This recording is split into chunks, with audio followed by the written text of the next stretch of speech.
So, erosion is a tricky thing. Erosion is something that we hear about, we know about it, we kind of have some concept of what it is, but we don't really understand it, I think, in a way. And we don't understand how it works through time. And as I was walking around this afternoon in this area, I came upon this gully. You can see that it's a pretty steep, big, giant gulch here, really, in the middle of a forest. And you're like, where did this come from? Why is there a gulch here? And you come down this way and you look, and you can see that looks like water has flowed through here at some time. Notice it kind of bends like a creek would. It's got that S shape there as it keeps going through the woods here. Huh, isn't that interesting? There's no stream here. There's no spring here.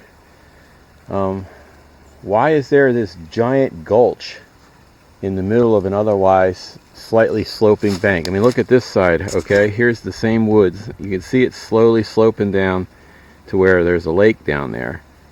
But it's not a gulch, right? It's just a slow slope. Standard, you know, I mean, these lakes were built in creek bottoms, obviously, where you put the dam. So, of course, the ground would slope down towards where a lake would be. But this over here is something different. So, what is going on with this? I wondered, as I happened to walk by it and go, why is there a giant canyon here? And as I was looking up here, the owners have been using this as a place to dump a bunch of tree damage, or trees that have fallen over in recent hurricanes and stuff. But still, I was looking at it and I was like, wow, I mean, look at the size of this gulch. I mean, this is humongous. This thing's probably 50 feet across and 30 feet deep. And I looked up, and what did my eyes behold at the very top of this? But a single little culvert that actually goes over their driveway and into the ditch on the other side. That culvert is probably 2 feet across at the very most, might not even be that big, sitting at the top of this, and it's been there for a long, long time. So it's not like this just happened.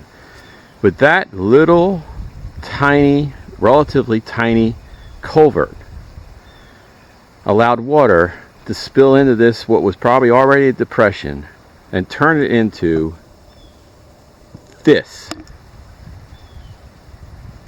That is really quite astounding to think that just runoff, this is not a stream, this is runoff from rain over the years, runoff through that little tiny culvert created this giant gulch, canyon, whatever you want to call it.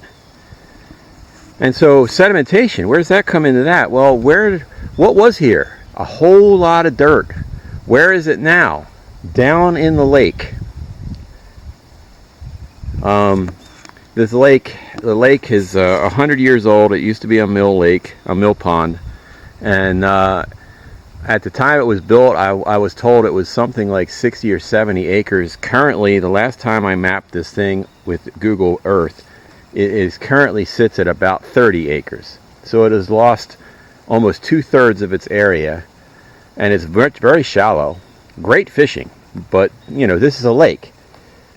This kind of thing happens all over the country. These little culverts that seem so innocuous when you put them in can create all kinds of havoc downstream from there, from all the water flowing in there.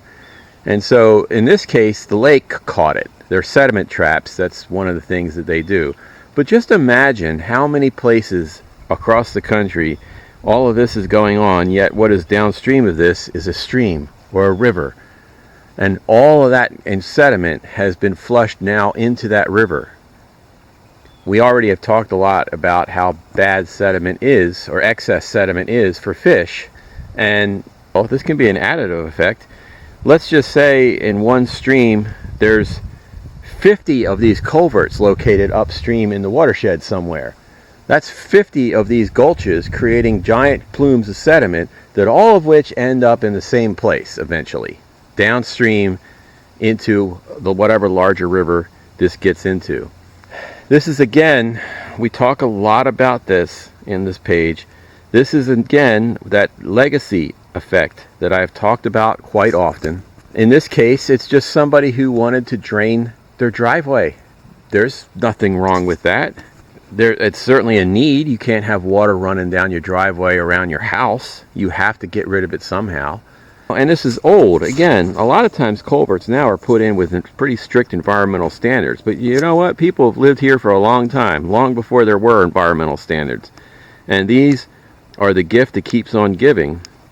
And again, this particular one, maybe not so much of a problem for fish and wildlife because of the lake.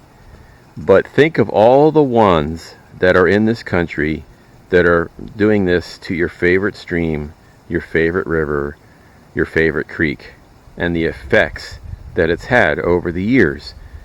And you kind of get an idea why, when it rains, all the streams and creeks are muddy. Muddier than they used to be.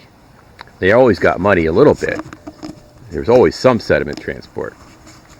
But anyway, I just thought this was a really interesting illustration of how one little culvert, put there for a very good reason, a very practical reason, can have far-reaching and unintended consequences.